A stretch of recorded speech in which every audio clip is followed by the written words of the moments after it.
Assalamualaikum warahmatullahi wabarakatuh. Saatnya kami mengabarkan informasi Sampit Kabupaten Kota Waringin Timur ke hadapan Anda. Bersama saya Muhammad Haikal, inilah Jurnal Kotim Hayati.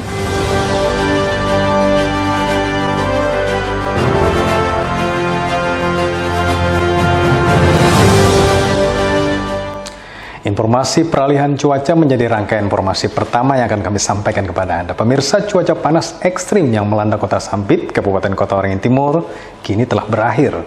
Dan saat ini daerah setempat tengah memasuki peralihan dari musim penghujan menuju kemarau.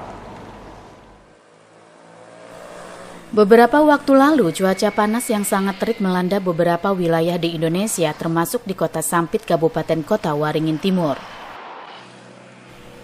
Badan Meteorologi dan Klimatologi Geofisika atau BMKG Bandara Haji Hasan Sampit mencatat, suhu panas tertinggi yang pernah melanda wilayah kota Sampit mencapai hingga 35,1 derajat Celcius. Cuaca panas ekstrim tersebut terjadi akibat adanya pengaruh gelombang panas yang melanda wilayah negara Australia, namun dalam beberapa hari terakhir telah terjadi perubahan cuaca. Cuaca panas menyengat bisa secara tiba-tiba berubah menjadi hujan deras. BMKG menyatakan perubahan cuaca secara mendadak itu merupakan ciri-ciri dari peralihan musim, yaitu dari musim penghujan menuju kemarau. Sedangkan cuaca panas ekstrim yang terjadi telah berakhir seiring dengan perubahan musim tersebut. Saat ini Sampit masih dalam masa peralihan dari musim hujan ke musim kemarau. Kalau untuk saat ini cuaca ekstrimnya sudah terlewati, sudah bisa kita lewati, dan cuaca sudah mulai normal kembali. Masa peralihan ciri-cirinya seperti itu, Mbak. Jadi bisa cuacanya paginya panas, kemudian sorenya tiba-tiba hujan. Itu salah satu cirinya dari masa peralihan. BMKG Haji Hasan Sampit menambahkan, dalam beberapa hari ke depan, diperkirakan cuaca di kota Sampit cenderung berawan dan hujan, serta masih berpotensi terjadi hujan. Masud Badarudin, Hayati TV. Usai menjalani ibadah puasa di bulan Ramadan hingga merayakan Hari Raya Idul Fitri 1444 Hijriah, segenap warga Samuda dan Pesisir menggelar halal bil halal sekaligus haul ke-217 Maulana Syekh Muhammad Arsyad Al-Banjari atau Datu Kelampayan. Bertempat di gedung CFC Albi Jalan Jeruk 1 Sampit, lantunan puji-pujian kepada Baginda Rasulullah SAW bergema dengan merdu dan syahdu saat dibawakan dengan apik dan padu oleh grup Hapsi Al-Muslimah Sampit. Berikutnya dilanjutkan prosesi Asyrakal, di mana nuansa ini seolah mengingatkan kembali sejarah Islam di masa lalu, saat para waliullah menyambut dengan penuh sukacita atas kelahiran Nabi akhir zaman, Nabi Muhammad SAW. Hingga perjuangannya dengan berhijrah dalam menegakkan agama Islam di muka bumi ini. Lantunan ayat suci Al-Quran bergema dengan syahdu dan hikmat saat dibawakan oleh 5 orang qori sekaligus, dan tentunya pembacaan kalam ilahi kian membuat suasana hening saat didengarkan dan disimak oleh para jamaah yang hadir. Dalam sambutan, Ketua Ikatan Warga Samuda dan Pesisir Kabupaten Kota Waringin Timur Haji Idris mengatakan halal bihalal ini sebagai cara guna memperkuat ikatan silaturahmi baik antar warga Samuda dan Pesisir juga dengan warga di Kota Waringin Timur secara umum. Dalam rangka kegiatan halal bil halal, warga silaturahmi, warga ikatan silaturahmi warga Samuda dan Pesisir dalam rangka mengakrabkan warga Samuda yang ada di kota Sampit maupun yang di daerah-daerah lain, di mana bahwa kegiatan ini adalah bergerak di bidang sosial, keagamaan, baik itu nanti masalah kematian, masalah musibah-musibah lainnya, atau masalah acara-acara walimah perkawinan. Maka di sana warga Samuda akan hadir dan berkumpul dalam rangka membantu dan menolong warga-warga yang dalam keadaan musibah dan sebagainya. Berikutnya, menurut sesepuh warga Samuda dan Pesisir Haji Samsudin, menyatakan bangga bahwa di tengah kesibukan para anggota yang berprofesi di berbagai bidang, ukhuwah Islamiyah di antara mereka terus terjalin seperti dengan saling membantu saat ada anggota yang mengalami musibah atau menggelar acara perkawinan.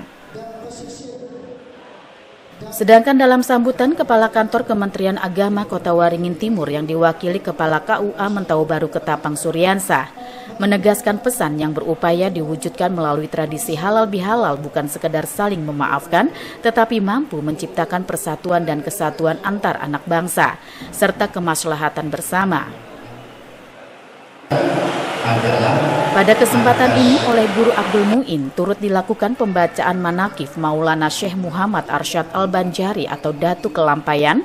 Beliau adalah seorang tokoh ulama asal kota Martapura, Kalimantan Selatan yang tak hanya dikenal di Nusantara, tetapi juga merupakan seorang ulama besar dunia dengan hasil karya beliau, yakni Kitab Sabilal Muhtadin.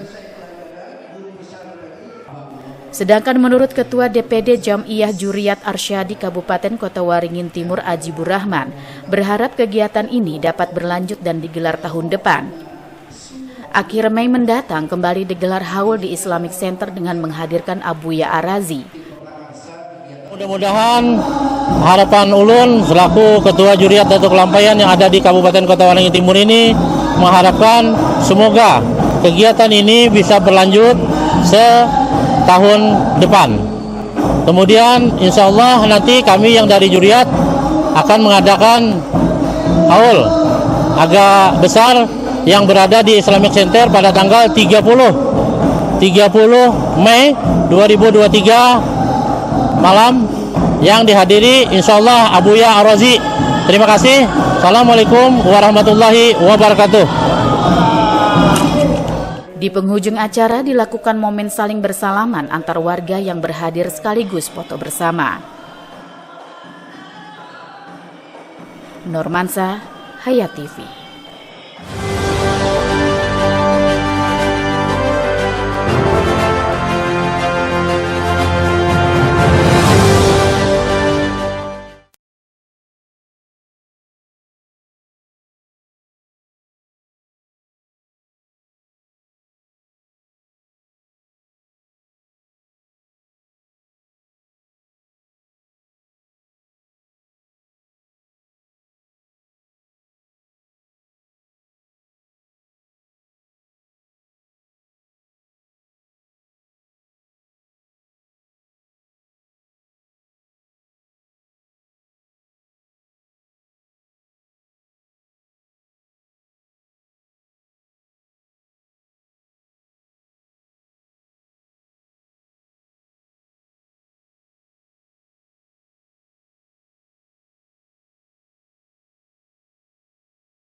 Kita ke informasi arus balik. Pemirsa, arus balik di Pelabuhan Sampit terus terjadi melalui pelabuhan Kabupaten Kota Waringin Timur 10 hari pasca Lebaran Idul Fitri yaitu Rabu lalu sudah ada 50% pemudik dari Pulau Jawa yang tiba di Sampit menggunakan kapal milik PT Pelni.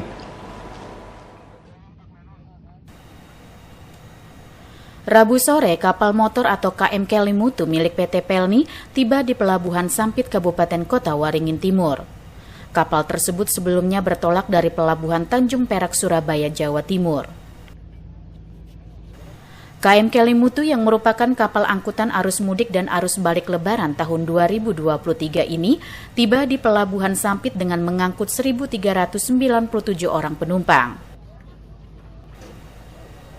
Dalam masa arus balik Lebaran, KM Kelimutu merupakan kapal ketiga milik PT Pelni yang tiba di Pelabuhan Sampit. Dari 3 kapal tersebut, total penumpang yang sudah tiba di Pelabuhan Sampit berjumlah 2.900 orang. Selama masa arus mudik Lebaran di Pelabuhan Sampit, terdapat sekitar 8.500 pemudik diberangkatkan menuju Pulau Jawa. Sekitar 5.600 orang diantaranya berangkat menggunakan kapal milik PT Pelni dan sisanya menggunakan kapal PT Dharma Lautan Utama. Dengan jumlah tersebut, maka sudah ada sekitar 50% pemudik yang kembali ke Kota Waringin Timur melalui Pelabuhan Sampit, khususnya pemudik yang menggunakan kapal PT Pelni. penumpang yang turun di Pelabuhan Sampit ada 1.397 orang. Penumpang ini berasal dari Surabaya. Sebetulnya ini udah kapal yang ketiga ya, mulai dari tanggal 27 waktu itu KM Kelimutu, kemudian tanggal 1 kemarin itu KM Loser, kemudian hari ini KM Kelimutu lagi. Kalau yang dengan kapal Pelni barangkali ya sudah ada 50% sudah ada saya kira yang turun dari 3 kapal ya, dari 3 kali kedatangan. Periode angkutan Lebaran itu kan H-15 sampai dengan H+15. Untuk H-15-nya kemarin kita mulai dari tanggal 7 April, kemudian untuk H+15-nya ini berakhir nanti di tanggal 8. Untuk Pelni sendiri, kapal kedatangan kapalnya yang sebelum tanggal 8 itu adalah hari ini. KM Kelimutu akan kembali bertolak ke Pulau Jawa tujuan Pelabuhan Tanjung Emas Semarang pada keesokan harinya. Arus balik Lebaran di Pelabuhan Sampit berlangsung hingga tanggal 8 Mei mendatang. KM Kelimutu ini merupakan kapal terakhir PT Pelni dalam melayani arus balik Lebaran di Pelabuhan Sampit. Masud Badarudin, Hayat TV. Sebagai upaya melatih mental bertanding khususnya untuk kelompok umur 14 atau setingkat SMP, klub bola basket Jol Jordan Team asal Pangkalan Bun, Kabupaten Kota Waringin Barat melakukan uji tanding dengan Star Sampit Basketball. Bertempat di lapangan bola basket Star Sampit, Jalan Kenan Sendan, Gang Timur, para pemain junior atau kelompok umur 14 dari kedua klub memulai laga uji tanding ini usai melakukan pemanasan sebelumnya. Meski bertitel laga persahabatan, namun saat beraksi di dalam lapangan, tentunya kedua klub bola basket ini bermain all out untuk mempersembahkan hasil yang terbaik. Terkait laga uji tanding ini, ungkap Coach Jol Jordan Tim Pangkalan Bun Zulkifli mengatakan merupakan sebuah keinginan menggali bakat dan potensi pemain muda atau junior yang diawali dari kelompok umur 14 atau setingkat sekolah menengah pertama di tengah masih minimnya event atau turnamen bola basket saat ini. Menurut Zulkifli yang juga pengurus Perbasi Kalteng bidang pembinaan dan prestasi ini menegaskan uji tanding ini guna mengasah faktor mentality atau mental bertanding yang mutlak harus dimiliki oleh setiap atlet saat berlaga. Sehingga mempunyai semangat juang tinggi siapapun lawan yang dihadapi.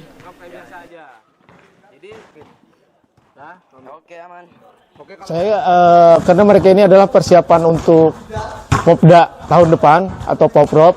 Nah harapannya mereka bisa mendapat mental yang bagus, mental tanding yang bagus karena di samping skill atau cara bermain juga yang paling penting adalah mentality. Jadi ketika mereka terbiasa dengan mental tanding, bisa kemana-mana, lawan siapa yang lebih bagus pun bisa nggak apa-apa. Itu akan harapannya mental mereka nanti untuk lebih tangguh untuk bertanding, mungkin itu. Sementara itu menurut salah satu pemain berbakat Jol Jordan Tim Pangkalan Bun, Rafa, mengatakan uji tanding ini sebagai sarana mencari pengalaman bertanding khususnya mengasah mental selain agar tubuh selalu fit dan tetap bugar.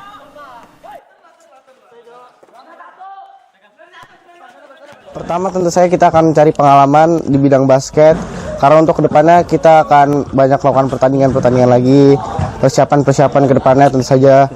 Dan juga kesiapan mental tentu saja itu paling penting, karena pemain basket tanpa mental bukan apa-apa. Dan juga mengasah teknik gitu ya? Iya benar, sekalian latihan juga. Dengan bermain basket ini apa yang dirasakan gitu deh? Badan bugar gitu? Badan bugar, kesehatan, tentu saja kita dapat serunya juga, sehat, prestasi, disiplin, kedisiplinan. Memperbanyak teman, memperkuat teamwork. Ya.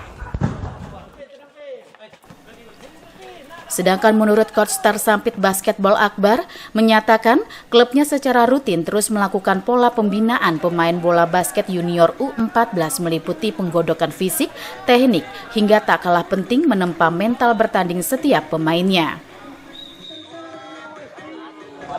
Mengasah teknik, Iya, masalahnya mengasah teknik, uji mental. uji mental, fisik mereka kan yang dilatih beberapa bulan ini.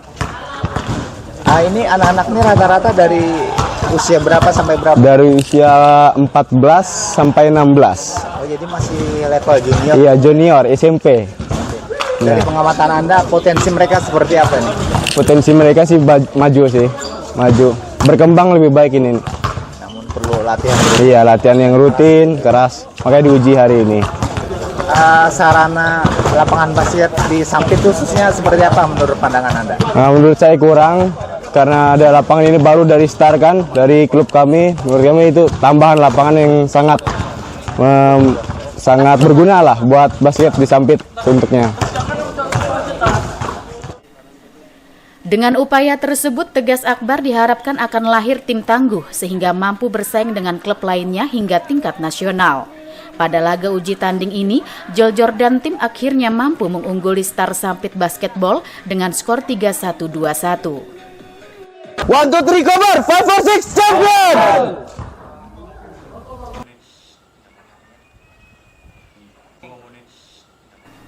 Normansa, Hayat TV. Usai sudah jumpa kita di Jurnal Kotim kali ini pemirsa, kawan-kawan yang bertugas di redaksi Jurnal Kotim dan saya Muhammad Haikal menyampaikan terima kasih atas perhatian Anda. Sampai jumpa lagi. Assalamualaikum warahmatullahi wabarakatuh.